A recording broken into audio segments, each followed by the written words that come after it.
네헤미야 프로젝트라는 이름을 붙이고 이제 건축을 해가는 그것을 드림센터 이렇게 이름을 지었는데요.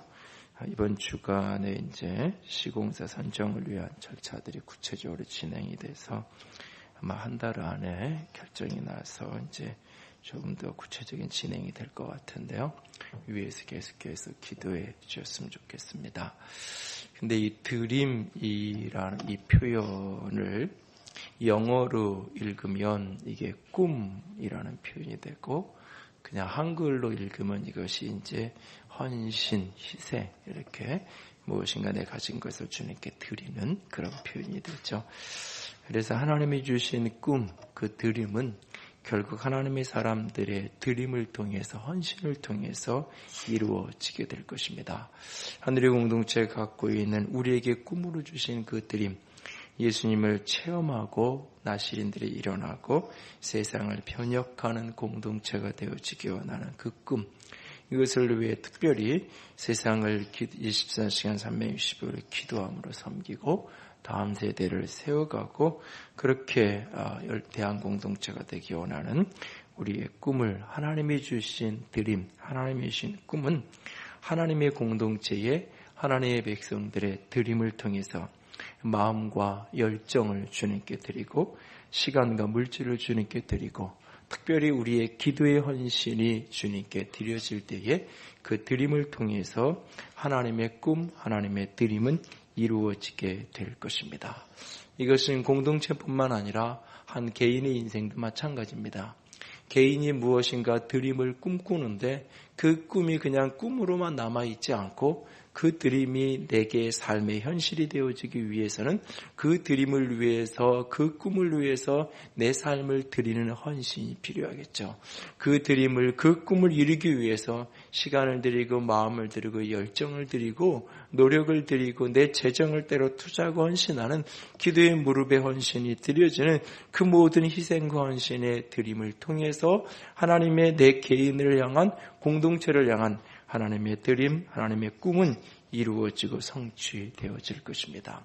우리 모두가 하나님 우리 각자에게, 우리 공동체에게 허락하신 드림, 그 꿈을, 드림을 통해 이루어갈 수 있는 주의 사람들이 될 수 있기를 원합니다. 특별히 하나님께서 우리에게 갖고 계신 하나님의 소중한 꿈, 그것은 우리가 작은 예수가 되는 것입니다. 우리 모두가 예수를 닮은 아름다운 영혼으로 주 앞에 서는 것입니다. 우리 모두가 새 생명으로 행하는 새 생명의 풍성한 가운데 삶의 누림으로 살아가는 것, 그것이 우리 모두를 향한 하나님의 꿈, 하나님의 드림인 것입니다. 그 일을 이루기 위해서 나를 하나님께 드리는 자가 되어야 할 것입니다. 은혜 아래 죄를 이기려면 예수님의 십자가와 부활을 바르게 알아서 그것이 나의 죽음이요 나의 생명임을 알고 그렇게 여기고 그렇게 나를 하나님께 드려야 한다. 지난주에 말씀을 드렸습니다. 알고 여기는 것이 의식의 영역, 곧 생각의 차원이라면 드림은 실천적인 일상의 차원일 것입니다. 일상의 매일매일의 삶 속에서 일상의 드림이 우리의 삶을 새 생명 가운데 살아가게 할 것입니다. 다시 말해서 죄에 대하여 죽고 하나님에 대하여 산 자로서 새 생명의 삶을 살아가기 원하는 우리 모두를 향한 하나님의 드림, 하나님의 꿈은 우리의 드림을 통해서 우리가 우리의 지체를, 우리의 일상을 하나님께 내어드리는 그 드림을 통해서 결국 이루어지게 될 것입니다. 우리의 희생과 헌신의 드림이 없다면 우리를 향한 하나님의 꿈, 하나님의 드림은 결코 이루어질 수 없을 것입니다. 우리 개인이, 우리 공동체가 하나님의 꿈이, 하나님의 드림이 우리의 희생과 헌신의 드림을 통해 성취되어지는 축복을 누리는 우리 모두가 되어질 수 있기를 원합니다. 그렇다면 여기서 말하는 드림이란 무엇인가요? 그 그 드림이란 순종으로부터 시작됩니다. 우리의 지체를, 우리의 일상을 하나님께 드려야 한다라고 하는 그 말은 하나님께 대하여 우리가 순종해야 한다라고 하는 말과 순종해야 한다는 말은 순종이라는 말이 조금은 수동적인 그런 의미가 있다면 드림이라는 표현이 조금 더 능동적인 표현을 갖고 있는 거죠. 내가 드림이라는 것은 내가 드리고 싶은 것, 내 마음대로 아무거나 드리면 되는 것이 아닙니다. 진정한 드림은 하나님이 내게 말씀하시고 하나님이 이끄시는 것을 헤아려서 순종할 때 그것이 진정한 의미의 바른 온전한 드림이 될 수 있을 것입니다. 내 삶의 어떤 시즌을 지나가든지 내 인생 속에 어떤 일을 만나든지 바로 그 일들 속에서 어떤 상황을 만나든지 그 상황 속에서 믿음으로 내가 주님께 순종하고 믿음으로 내가 내 삶을 주님께 드리는 것, 그 믿음의 모습을 통하여 우리 모두를 향한 하나님의 드림, 하나님의 꿈은 이루어지게 될 것입니다. 팔다리가 없이 사지가 없이 몸통으로만 가지고 살아가면서도 수많은 사람들에게 영향력을 미치고 수많은 사람들에게 복음을 증거하고 있는 감동적인 인생을 살아가고 있는 닉 부이치치라는 분이 계시죠. 이분이 쓴 두 번째 책 플라이닝이라는 책을 보면 이런 이야기를 합니다. 내가 원하는 것을 언제나 얻을 수 있을까요? 그렇지 않습니다. 하지만 주님이 원하시는 것은 늘 얻을 수 있습니다. 아니, 벽에 부딪히고 쓰러지고 자빠지기 일쑤입니다. 그렇지만 한없이 연약해지는 순간, 그때가 제가 하나님의 권능을 체험할 때임을 저는 압니다. 그때가 제가 기도하고 하나님을 신뢰할 때임을 저는 압니다. 저는 중력을 거스를 수 없을 때 저는 저의 시선을 하나님께 맞춥니다. 그러면 기적이 일어납니다. 믿음의 날개가 솟습니다. 믿음을 행동으로 옮기는 순간 저는 하나님의 권능을 경험하게 됩니다. 라고 고백합니다. 내 삶 속에서 내가 하나님의 비전, 하나님의 꿈, 하나님의 드림이 내 삶에 성취되어지는 그런 날아오르는 인생을 살아가기 원하나요? 믿음으로 내 삶을 주님께 오늘 드리는 순종의 제물로 내 삶을 드리는 주의 사람이 될 수 있기를 원합니다. 우리는 왜 그렇게 나를 드리며 살아야 하는 걸까요? 우리가 주님께 내 자신을 드리며 내어드리며 순종하며 살아야 할 궁극적 이유는 무엇일까요? 본문을 통해 그 이유를 좀 더 살피기 원합니다. 첫 번째로 우리가 우리 자신을, 우리 질체를 하나님께 드려야 하는 까닭은 받은 은혜 때문입니다. 우리가 받은, 내가 받은, 우리 모두가 받은 그 은혜 때문에 우리는 나 자신을 주님께 드리는 자가 되어야 합니다. 우리는 하나님께서 오늘 본문에 보면 우리를 율법 아래 두지 아니하고 은혜 아래 두셨다라고 말씀하고 있습니다. 본문 14절 말씀 한번 볼까요? 15절 위에 14절 보면 죄가 너희를 주장하지 못하리니 이는 너희가 법 아래 있지 아니하고 은혜 아래 있음이라. 너희가 법 아래 있지 않고 은혜 아래 있기 때문이다 라고 말하고 있습니다. 여러분, 어느 집에 이렇게 갔더니 집 앞에 다 이렇게 큰 글씨를 가온처럼 써 있어요. 자녀는 가정헌법을 준수하라 딱 써놓고 그 밑에 그 가정의 생활규칙, 아들은 이렇게 해야 되고 딸은 이렇게 해야 되고 아침에 몇 시에 일어나야 되고 어떻게 쫙 이렇게 가정에 어떻게 살아야 되는지 쫙 써 있어요. 거기에 다 부수 조항이 딸려 있어요.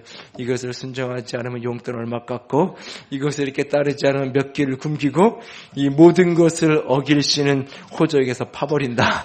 뭐 이렇게 쫙 써놓고 아이가 아주 어렸을 때부터 그 아이가 그렇게 가르치는 거예요. 이렇게 순종해야, 이렇게 해야만 너는 이 가정에서 살아남을 수 있단다. 예. 그렇게 혹시 자녀를 키우는 사람 있나요? 없죠? 집에 가끔 어느 집에 가면 이렇게 스티커 붙여놓은 집이 있어요. 뭐를 이렇게 가정의 규칙을 막 만들어 놓고 잘하는 대로 칭찬 스티커를 쫙 붙여놓고 거기에 따라서 보상을 하는 그런 집이 있어요.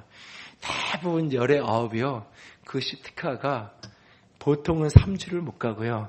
조금 독한 아버지, 엄마, 아빠가 있어도 한 달이 못 가고 3개월을 못 가요. 그게 대부분 그게 유야무야 되는 경우가 참 많아요. 왜냐하면 부모는 자녀를 결코 법으로 다스릴 수 없기 때문에 그래요. 사랑으로, 은혜로 다스릴 수밖에 없기 때문에 그래요. 자녀가 부모에게 순종하고 자녀가 부모에게 이렇게 뭔가 이렇게 긍정적인 반응을 하는 데는 몇 가지 이유가 있죠. 가장 낮은 1단계는 부모가 무서워서 혼나는 게 싫어서 이게 통할 때가 있어요. 매가 통할 때가 있죠. 근데 어느 순간 넘어가면 때리면 때려라. 나는 맞는 게 편하다. 빨리 때려. 이걸 잘못하면 10대죠. 때리세요. 그리고 나서 자기가 잘못했으니까 만 맞았다. 벌 받았다 이거죠. 그럴 때가 오기 전에만 그게 유효한 겁을 주고 매를 주는. 그러니까 매 맞는 게 싫어서 순종하고 매 맞는 게 싫어서 뭔가를 할 때가 있어요. 그 단계가 지나면 이제 상 받고 싶어서 칭찬 듣고 싶어서 인정받고 싶어서 뭔가를 할 때가 있죠. 근데 그것도 통할 때가 있어요. 그것도 다 때가 있는 거예요. 응? 너 80점 이상 넘으면 내가 아빠가 용돈 이번 달에 10만 원 준다. 그런데도 불구하고 어느 날 시험 다 끝나고 났는데 전화가 딱 얘가 80점이 넘어서 용돈 달라고 전화 왔거나 전화 딱 하더니 아빠 왜 10만 원 아빠 가지세요. 뭐 이렇게 아무리 보상을 하고 상을 줘도 유동하지 않은 때가 또 오죠. 사실은 그 너머에 가장 낮은 단계는 매 맞고 혼나는 게 싫어서 그 다음 단계는 상 받고 싶어서 칭찬받고 인정받고 싶어서. 근데 사람은 고래는 칭찬으로 다루어지는데 사람은 칭찬으로 안 돼요. 왜? 그 다음 단계가 있기 때문에. 사람은 사랑으로 반응하는 단계가 있는 거예요. 내가 부모의 사랑에 고마워서 그 은혜에 감사해서 내가 부모를 기쁘게 하고 감격해드리고 시키고 싶어서 하는 그 차원이 있죠. 근데 이 차원을 오늘 우리 시대에 다 잊어버려서 죽을 때까지 부모들이 유산을 물려져 갖고 있어야 줄 게 있어야 끝까지 자식들이 오는 시대가 돼버렸죠. 때로는 하나님을 우리가 섬겨가는데 어떤 차원으로 섬기나요? 하나님을 법으로 알고 섬기는 단계가 있어요. 왜냐하면 세상의 모든 종교는 특별히 무속적인 신앙의 핵심은 뭐냐? 신에 대한 두려움이에요. 내가 신을 섬기지 않으면 화가 미칠 것 같은 두려움. 사람들이 제사를 왜 이렇게 열심히 하나요? 말은 복받기 위해서라고 밑바닥에는 화를 당하지 않기 위해서요. 내가 제사를 안 지내면 내게 귀신이 와서 나를 해야 할 거라는 그런 두려움이 있어요. 여러분이 무당을 쫓아다녀 본 적이 있나요? 몇 번 가다가 안 가면요 전화 와요. 요즘 무슨 일 없어? 전화 한 통 오면 다 느끼는 게 있어요. 요즘 안 좋은 일 뭐가 있는데 그게 그 집 안 가서 생긴 것 같아요. 두려움을 조장하는 거예요. 그래서 끊임없이 따라가게 되어 있어요. 신앙도 사실은 법으로 알면 두려움 때문에 신앙생활을 하는 차원이 있어요. 그런데 이 차원이 사람들을 초기에 쉽게 움직일 수 있고 쉽게 헌신하게 할 수 있어요, 사실은. 그래서 때로는 교회도 목회자도 끊임없이 사람들을 두려움을 자극시키고 두려움에 의해서 헌신하게 만들 수 있어요. 그러나 그것은 하나님이 원하는, 하나님이 진정 기뻐하고 감격하는 건 결코 아니죠. 우리가 두려움의 차원을 뛰어넘어서 상받고 칭찬받기 위해서 그 너머의 차원은 내가 받은 은혜 때문에, 내가 하나님께 순종하는 가장 높은 차원은 내가 받은 은혜 때문에, 그리고 그 은혜만이 진정한 순종의 자리에 우리를 이르게 할 수 있다는 것을 하나님이 아시는 거예요. 하나님은 법으로 인생을 진정 온전히 순종하게 할 수 없다는 것을 하나님은 너무나 정확하게 알고 계세요. 여러분, 한 하녀가 있는데 그 하녀가 아침에 6시에만 일어나고 7시면 집안 청소하고 8시면 식사 준비하고 하녀의 생활 규칙이 쫙 이렇게 있어서 일가표대로 열심히 해야 돼. 그거 제대로 안 하고 제 시간에 안 일어나고 제 시간에 식사 준비 안 하면 불호령이 떨어지고 그 하녀의 위치마다 쫓겨나게 생겨요. 그래서 그렇게 되지 않으려고 열심히 시간 규칙대로 열심히 해요. 그런데 어느 날 그 하녀가 그 주인과 사랑에 빠졌어요. 더 이상 하녀가 아닌 사랑하는 연인이 되었어요. 그리고 어느 날 결혼식을 했어요. 그래서 그 집의 안주인이 되었어요. 이제 그녀는 자신이 더 이상 하녀가 아니니까 마음대로 살아도 되나요? 아침에 일어나지 않고 늦잠을 자도 되고 식사를 차리지 않아도 되고 집안 청소를 안 해도 되나요? 그래도 돼요. 그럴 자격이 있고 권리가 있어요. 그러나 그녀가 진정 남편을 사랑한다면, 나의 주인이었던 그가 나를 사랑해서 나를 아내로 삼아주었다면, 내가 그 사랑에 진정 감동하고 그 사랑으로 동일하게 남편을 사랑하는 자라면 어쩌면 시켜놓은 메뉴가 아니라 오늘 식단에 있는 것뿐만 아니라 보태서 하나라도 더 만들어서 섬기고 싶고 하고 싶은 것, 그것이 사랑의 동기고 사랑의 마음일 거예요. 우리가 하나님께 왜 순종함으로 내 삶을 드리며 살아야 하나요? 그것은 내가 받은 은혜 때문입니다. 고린도후서 8장에 가면 이렇게 8장 1절 이렇게 시작이 돼요. 형제들아, 하나님께서 마게도냐 교회들에게 주신 은혜를 우리가 너희에게 알리노니. 여러분이 제가 여러분에게 얘기하는데 하나님께서 어떤 교회에 주신 은혜를 여러분에게 제가 오늘 이 시간에 이야기하겠습니다라고 말하면 여러분이 마음에 기대하는 게 뭐냐면, 그 교회가 어떤 축복을 받았는가? 그 사람들에게 어떤 좋은 일이 있었는가? 하나님이 은혜가 그들에게 부어졌다고 말하는데 도대체 어떤 일이 그 속에 일어난 것인가? 뭔가 긍정적인 기대를 하게 되어 있고 하나님으로부터 어떤 축복의 메시지를 우리가 생각할 거예요. 어쩌면. 그런데 그 다음 바로 2절에 성경은 이렇게 이야기하고 있어요. 환난의 많은 시련 가운데에서 그들의 넘치는 기쁨과 극심한 가난이 그들의 풍성한 연보를 넘치도록 하게 하였다. 환난의 많은 시련 가운데에서도 넘치는 기쁨으로 극심한 가난도 그냥 적당한 가난이 아니라 극심한 가난 가운데에서 그들의 풍성한 연보를 넘치게 했다라고 말해요. 신약성경 가운데 헌금에 대한 원리를 가장 잘 가르쳐주는 성경이 고린도후서 8장과 9장이에요. 헌금의 문제에 대한 고민이, 갈등이 있는 사람이 있다면 누구나 다 고린도후서 8장과 9장을 깊이 읽고 그 속에서 내게 깨달아진 대로 하나님께서 내게 들려준 음성대로 내가 순종하면 온전한 헌금 생활을 할 수 있을 거예요. 헌금에 대한 이야기를 성경에 가장 많이 이야기하고 가장 정확하게 가르쳐주는 그 본문이에요. 그런데 그 본문 안에 은혜라고 하는 단어가 신구약 성경 가운데 가장 많이 또 등장하는 본문이 바로 그 본문이에요.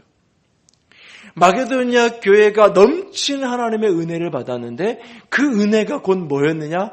드림의 헌신, 드림의 헌금이었던 것을 보게 돼요.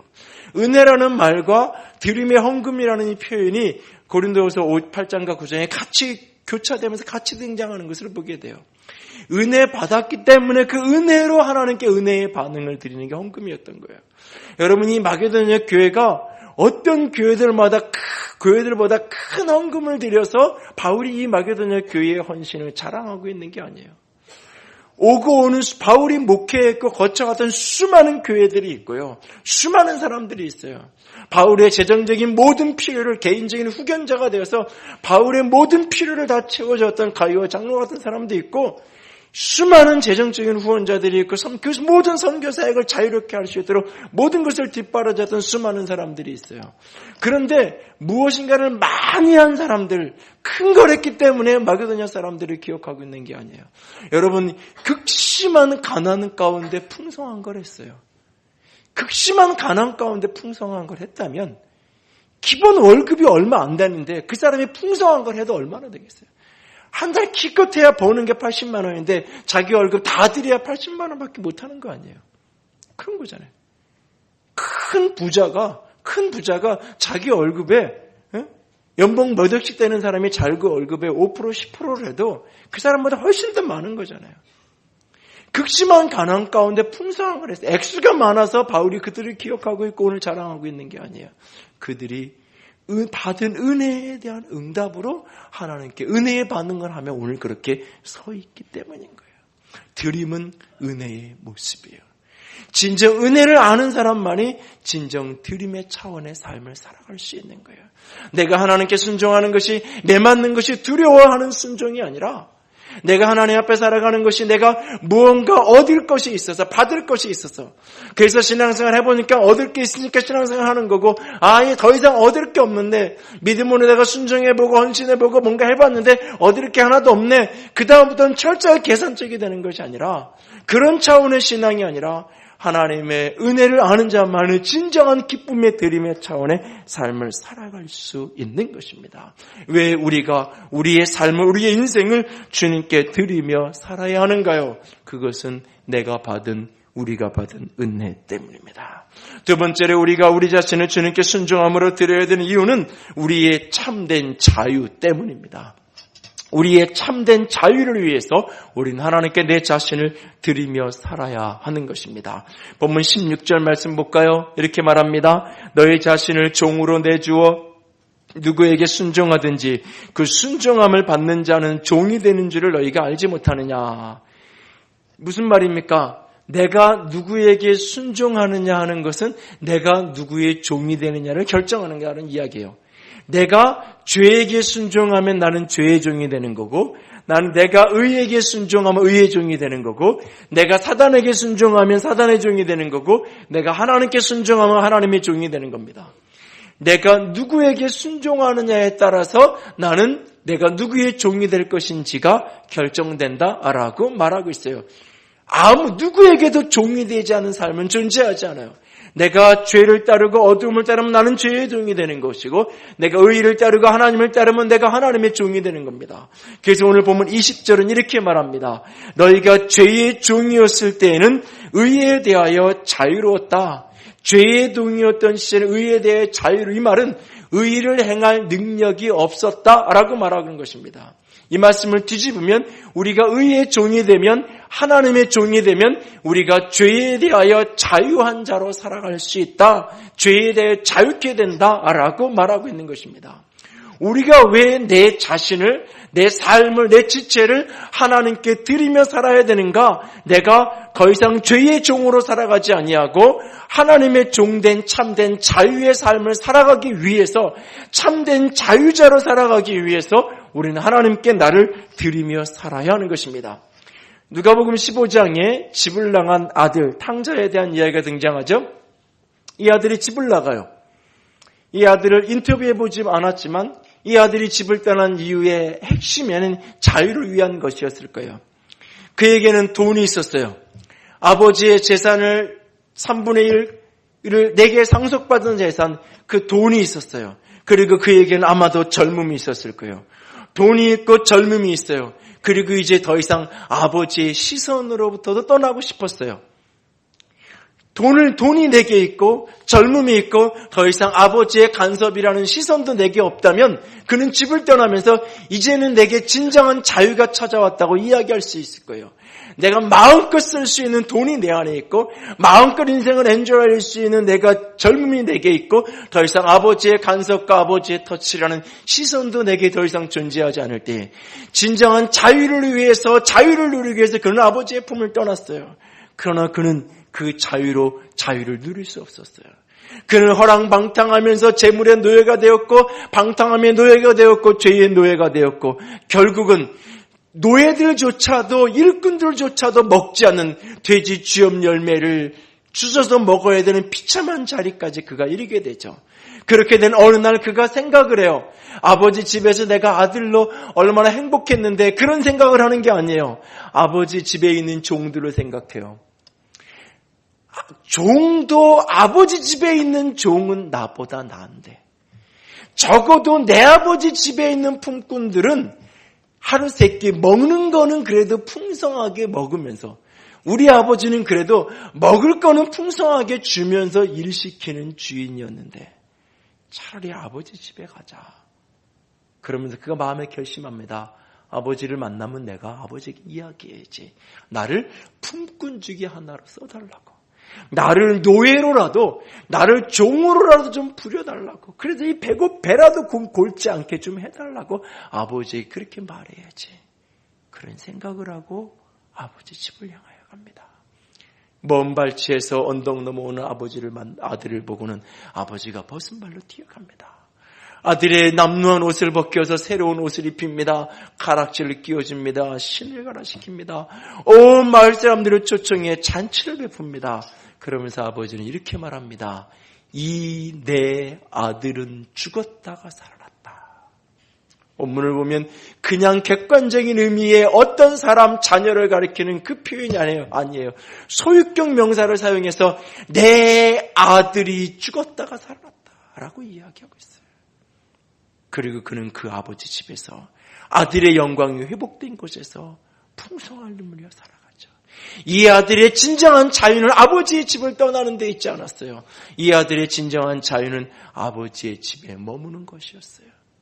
인생이 하나님 없는 인생을 살아가겠다라고, 내가 선악을 알게 하는 나무의 열매를 먹으면 하나님 같아질 수 있다라고, 내 눈이 밝아져서 스스로 선택하고 스스로 판단을 하시는 내 인생이 내가 스스로 주인이 될 수 있다라고 이해하는 사단의 유혹과 미혹에 속아 인간이 사단에게 순종함으로 선악을 알게 하는 나무를 따먹고 인간의 스스로의 자존성을 주장하며 내 인생은 나의 것이라고, 내 인생은 나의 것이라고, 내 인생의 주인은 나라고 그렇게 이야기하며 내 인생에 내가 주인에 살아가기 시작한 인생 속에서 온갖 욕망의 노예가 되기 시작하면서 죄와 어둠이 들어오게 되어지고 결국 형이 동생을 쳐 죽이는 비참한 인생의 죄의 노예, 어둠의 노예, 욕망의 노예, 시기심의 노예, 물질의 노예, 죄의 노예가 되어서 살아가는 인생, 그 인생이 진정한 자유, 진정 죄로부터 자유케 되는 그 자유에 이르는 길이 어디에 있느냐? 하나님의 품, 아버지의 품으로 돌아가는 것에 있기 때문에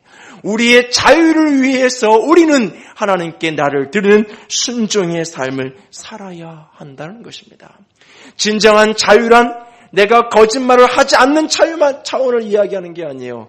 거짓말을 하지 않는 것은 죄의 수동적인 차원의 자유고 소극적인 차원이에요. 능동적인 차원은 적극적으로 내가 진리를 말하며 사는 거죠. 내가 누군가의 것을 훔치고 누군가를 사기치는 것을 멈추는 것이 죄를 끊는 차원이 아니에요. 진정한 죄로부터 물질로부터 자유케 되었다는 것은 내게 있는 것을 내가 나누며 살아가는 거예요. 그래서 예수님께서 물질에 대한 이야기를 하면서 없을 때 내일 일에 염려하지 말라고 이야기하고 있고, 또한 동시에 무엇인가 있을 때 그것을 땅에 쌓지 말고 하늘에 쌓으라고 이야기하고 계신 거예요. 오늘 우리의 삶이, 우리의 인생 속에서 여러분이 어떤 자유의 삶을 살아가고 있나요? 이 자유를 위해서 나를 그분에게 내어드려야 하는 것입니다. 이스라엘 백성들이 광야의 여정을 떠올려 보세요. 애굽에서 나와서 광야에 나왔지만 그들은 여전히 애굽의 삶을 살아가고 있었어요. 몸은 애굽을 떠나왔지만 그들의 가치관과 생각은 여전히 광야에서 그들은 애굽 속에 살고 있었어요. 그래서 원망하고 투덜거리고 거역하는 삶을 그들이 살아가죠. 그 광야 속에서 하나님은 그들의 속에 있는 애굽을 빼내고 싶었어요. 그 과정이 때로는 힘들고 고단하고 어려운 것 같았어요. 그래서 이것이 자유가 아니라 또 다른 속박이요, 또 다른 얽매임이라고 생각했던 순간도 있었을 거예요. 그러나 그것은 그들 속에 있는 진정한 자유를 회복하기 위해서 그들 속에 있는 애굽을 빼내기 위한 여정이요, 과정일 뿐인 거예요. 우리가 하나님께 나를 드리고 살아가는 그 여정을 아무리 성경이 자유라고 이야기해도 많은 사람들이 그것을 자유라고 여기지 않아요. 또 다른 속박이고 또 다른 얽매임이라고 여겨요. 왜? 죄의 삶에 너무 익숙해져 있기 때문에. 내가 인생의 주인이 되는 삶에 너무너무나 익숙해져 있기 때문에 하나님의 인생의 주인이 되어서 그분께 나를 드리며 살아가는 삶, 이것이 진정한 자유임이 아직 잘 누려지지 않는 거예요. 그 과정 속에 씨름, 인내의 씨름, 연단의 씨름의 과정, 광야의 여정이 있을 뿐이에요. 브룩스 컴플렉스라고 하는 표현이 있어요. 이게 쇼생크 탈출이라는 오래된 영화에서 나온 표현인데, 그 영화 속에 보면 그 쇼생크 감옥에서 이렇게 벽을 긁어가지고 탈출하는 앤드류 프레인이라는 주인공 외에 브룩스라는 한 노인이 등장을 해요. 감옥이 쇼생크에 들어온 지 50여 년이 된, 종신형을 선고받고 그곳에 들어와서 그 감옥 안에 있는 도서관 사서가 되어서 그 감옥 그 도서관을 늘 관리하는 그 브룩스 할아버지. 그런데 어느 날 그가 가석방이 선언이 됩니다. 그런데 그는 별로 그것을 좋아하지 않아요. 아니, 두려워해요. 그 도서 생활이 너무너무나 익숙해진 그에게 가석방이 되어 세상에 나간다는 것이 너무 두려운 일이었어요. 그래서 그는 가석방을 나가고 싶지 않아서 일부러 사고를 치죠. 칼을 들고 같은 수감자를 막 위협하고 그렇게 하면서 핑계를 삼아 사고를 쳐가지고 가석방을 쏟아내려고 막 이상한 짓을 합니다. 그럼에도 불구하고 결국 가석방이 되고 감옥 밖으로 나가게 되죠. 보호관찰 대상자가 되어서 슈퍼마켓에서 일도 하고 해보지만 그는 세상에 적응하지 못하죠. 너무 옛날부터 세상에 모든 것이 빨라지고 모든 것이 달라진, 그리고 바로 옆에 아무도 존재하지 않는 자기 곁에 결국은 쓸쓸하게 여관방에서 목매어 스스로 목숨을 끊으며 그 여관방이가 목매어 죽은 그 여관방 그 가로대 위에 거기에 이렇게 짧은 글씨를 남겨놓습니다. 브룩스 여기에 있었다. 그래도 자신이 이곳에 잠시 머물렀다는 흔적을 남기기 위해서 짧은 글귀 하나를 써놓고 스스로 목숨을 끊죠. 자유를 얻었지만 자유를 누릴 수 있는 힘이 없는, 너무너무나 감옥이라는 공간에 익숙해져 있기 때문에 감옥 바깥의 세상에 적응하지 못하는 그 모습, 죄에 익숙하고 세상에 익숙해서 하나님의 다스림을 받는 그 자유가 무엇인지를 믿음으로 말미암아 의롭다함을 얻었다고 분명히 우리에게 말씀함에도 불구하고 그리스도께서 우리를 자유롭게 하셨으니 하려고 자유를 주셨으니 그러므로 굳건하게 서서 다시는 종의 멍에를 매지 말라고 우리에게 분명한 자유의 선언이 있음에도 불구하고 너희가 자유를 위하여 부르심을 받았으나 그러나 이 자유를 육체의 기회를 삼지 말고 오직 사랑으로 종로로 따르는 자유의 헌장이 우리에게 선포되었으나 그 자유가 무엇인지 너무너무나 죄와 어두움과 세상과 사단의 속박에 살아가는 것이 익숙해져 있어서 믿음으로 말미암아 의롭게 되었고 믿음으로 말미암아 죄에서부터 자유케 되었다라고 말씀함에도 불구하고 이 자유가 너무 낯선, 그래서 그것이 오히려 더 힘들고 부담스러워. 하나님께 순종하는 것이 진정한 자유라고 말할 때에도 아무도 그것이 진정 자유라고 느껴지는 사람이 너무너무나 적은, 오히려 그것보다는 그냥 세상에서 내 마음대로 사는 게 자유지, 하나님이 시키는 대로 하나님의 다스림을 받으며 살아가는 것이 어떻게 자유냐고 사람들은 오해하는. 아니요, 여러분 속에 하나님께 내 인생을 드리는 것이 진정한 자유라는, 참된 자유라는 이 표현이 단지 성경에 나온 이야기가 아니라 여러분의 간증으로 체험되어지고 누려지는 축복이 있기를 원합니다. 누군가가 우리의 다음 세대, 우리를 뒤따르는 누군가가, 여러분의 자녀가 하나님께 내 인생을 드리는 것은 자유가 아니라고 소리치는 그 아이에게, 아니야, 엄마 아빠의 평생의 인생의 간증인데 하나님께 인생을 드리는 것, 그것이 진정한 자유란다 라고 성경의 이야기를 막연한 개념으로 설교하는 게 아니라 여러분의 삶의 간증으로 이야기할 수 있는 그 자유의 체험이 있고 누림이 있는 저 여러분이 될 수 있기를 원합니다. 우리가 왜 나를 주님께 드리며 살아야 하나요? 왜 순종의 제물로 나를 드려야 되나요? 그것은 내가 받은 은혜 때문이고 그것은 나의 참된 자유 때문입니다. 그리고 세 번째는 우리가 맺을 열매 때문입니다. 우리가 맺어가야 할, 그리고 우리가 이미 맺은 그 열매 때문에 우리는 우리 삶을 하나님께 드려야 합니다. 21절에 이렇게 말합니다. 너희가 그때에 무슨 열매를 얻었느냐? 그때 내가 그리스도 바깥에 있을 때 예수를 알지 못할 내가 무슨 열매를 맺었느냐? 그때의 그 일을 지금은 부끄러워한다. 그리고 그 마지막은 사망이라고 말합니다. 그리고 22절이 등장합니다. 같이 읽을까요? 그러나 이제는 너희가 죄로부터 해방되고 하나님께 종이 되어 거룩함에 이르는 열매를 맺었나니 그 마지막은 영생이라. 거룩함에 이르는 열매를 맺는다라고 말씀하고 있죠. 열매로 안다고 이야기했어요. 열매로 안다고. 믿음으로 말미암아 의롭게 되어진 그 사람에게 참된 영생의 생명이 부어졌다면 그 사람에게 맺어져야 되는 삶의 열매가 뭐냐? 그것이 거룩이죠.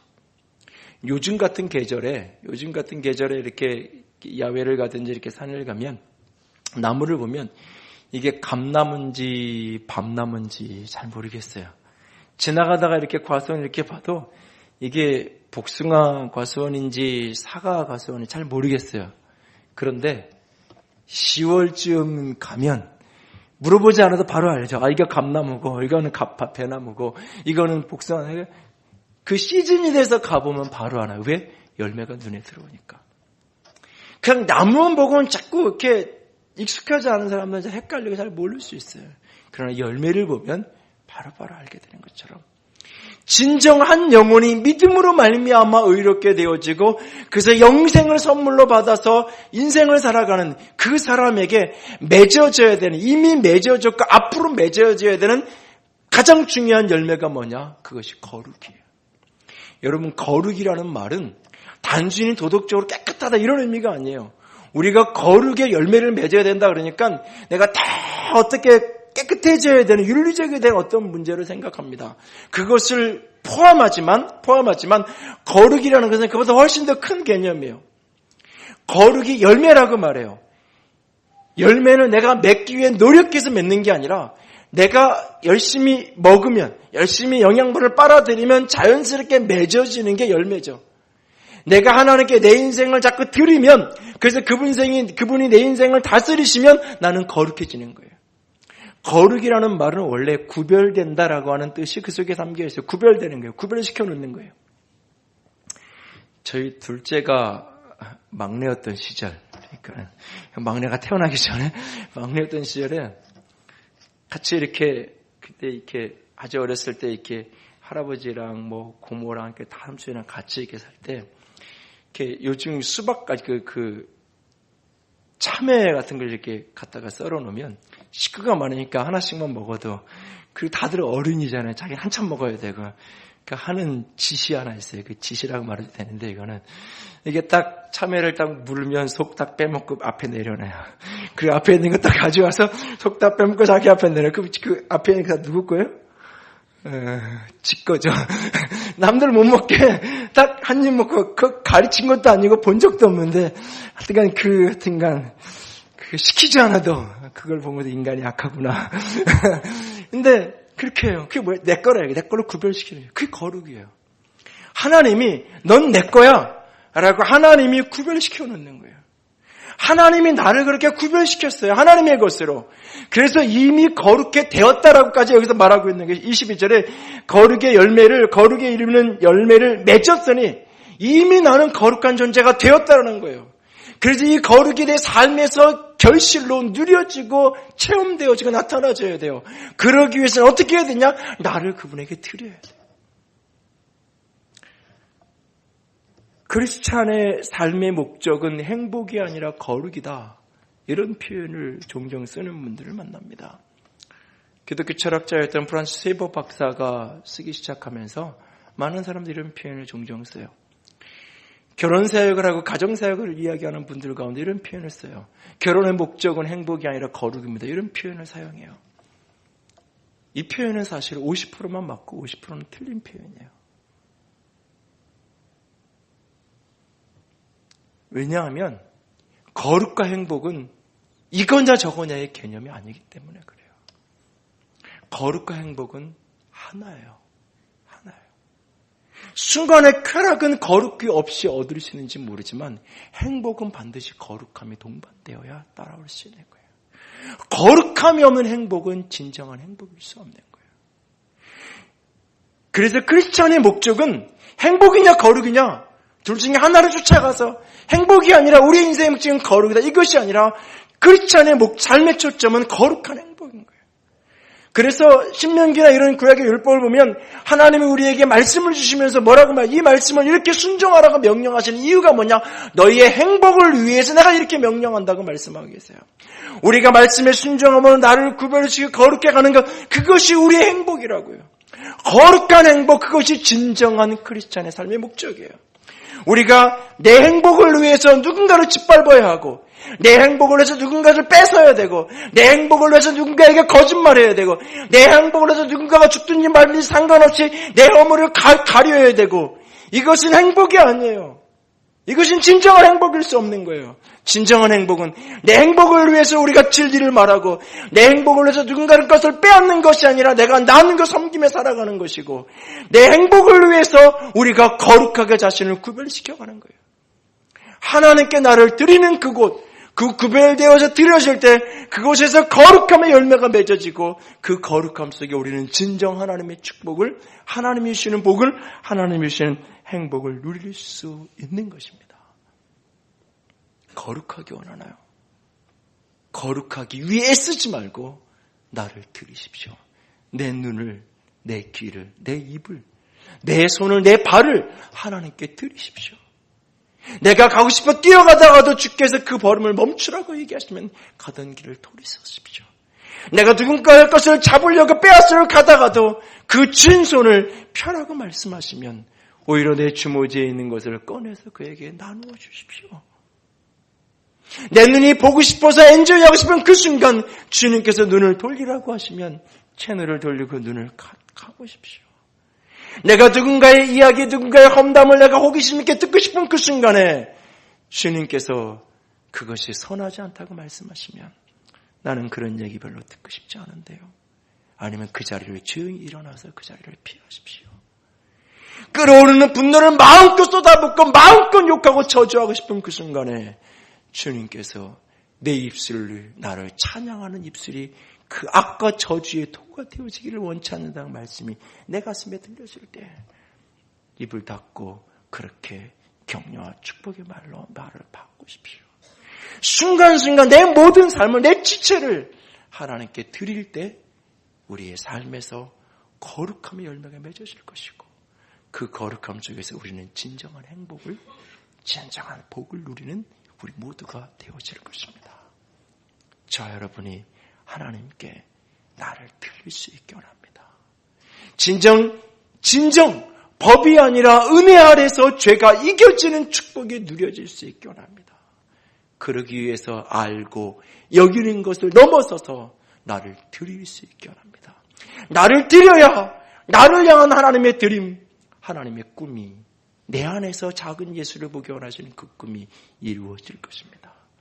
내가 받은 은혜 때문에, 내가 누려야 될 참된 자유 때문에, 내가 맺어야 될 아름다운 거룩함의 열매 때문에 그것을 바라보면서 오늘도 나를 주님께 드릴 수 있기를 원합니다. 우리의 드림이 우리를 향한 하나님의 드림을 이루어낼 것입니다. 미국의 로스캐롤라이나라는 곳에, 샬롯이라는 곳에 가면 빌리그레암 라이브러리가 있어요.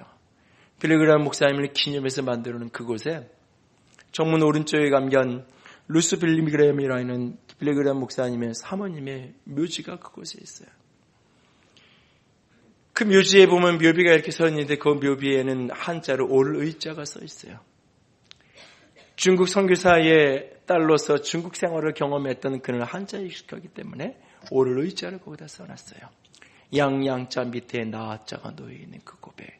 나의 의로움은 내가 한평생 남편과 함께 수많은 영혼을 전도했기 때문도 아니고, 나의 의로움은 하나님이 나를 받아주신 나의 의로움은 내가 남편의 중보자로 평생을 살았기 때문도 아니고, 오직 어린 양 예수 그리스도의 보혈 때문이라고, 어린 양 보혈 예수 그리스도 아래 나를 두게 원한다는 그 믿음의 고백으로 오를리자가 거기에 그렇게 쓰여져 있어요.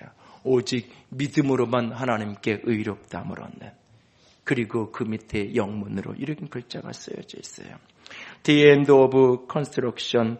Thank you for your patience. 공사가 끝났습니다. 공사 끝. 당신의 인내에 감사합니다. 보통 여러분 공사장 보면 공사장 곁에 현수막 붙어 있죠. 공사 중입니다. 불편을 끼쳐서 죄송합니다. 이렇게 현수막이 붙여 있어요. 공사가 다 끝났어요. 건물이 준공되고 완공이 다 끝났어요. 현수막을 바꿔달죠. 공사가 다 끝났습니다. 당신들의 인내에 감사합니다. 어느 날 이 루스 사모님이 빌리그레암 목사님하고 차를 타고 가다가 우연히 그 공사가 끝나는 그 현수막을 보게 돼요. 남편한테 이야기해요. 혹시 내가 당신보다 먼저 죽거든 내 묘비에 저 글자를 써놔달라고. 일평생 나를 거룩한 자로 빚어가시고 일평생 나를 죄를 이기는 자로 빚어가시기 위해서 평생을 수고하고 헌신하고 섬기셨던 나의 하나님, 성령 하나님. 내 인생이 다하는 날, 이제는 내 인생의 공사가 끝났고 나를 그렇게 기다려주고 참아준 하나님에게 감사의 고백을 올려드리고 싶다고. 내 인생의 공사는 이제 끝났고 나를 대해서 기다려준 하나님 감사합니다는 그 고백으로 그 현수막, 그 문구를 내 묘비에 새겨달라고 그래서 오늘도 그곳에 그렇게 묘비가 써 있다 그랬죠. 우리가 하나님의 은혜 때문에, 자유 때문에, 열매 때문에 나를 끊임없이 하나님께 드림으로 죄를 이기고 거룩함으로 살아가기 원하지만 또 쓰러지고 또 넘어질 때가 우리가 있겠죠. 그 은혜를 오용할 때가 있고 하나님께 드리는 자유가 아니라 내가 내 인생에 드리는 주인으로 사는 자유가 좋아서 그 죄의 속박이 좋아서 세상으로 갈 때가 있고 우리의 삶의 불의와 부정이 열매 맺을 순간도 있을 겁니다. 그러나 그럼에도 불구하고 또 내 안에서 나를 공사해 가시는, 내 안에서 나를 빚어 가시는 그분의 열심 때문에, 그분이 포기하지 않는 그 은혜, 그분의 포기하지 않는 그 자유, 그분의 포기할 수 없는 그 열매 때문에 오늘 또 일어나서 주님과 함께 걸어갈 수 있기를 원합니다. 그 누구보다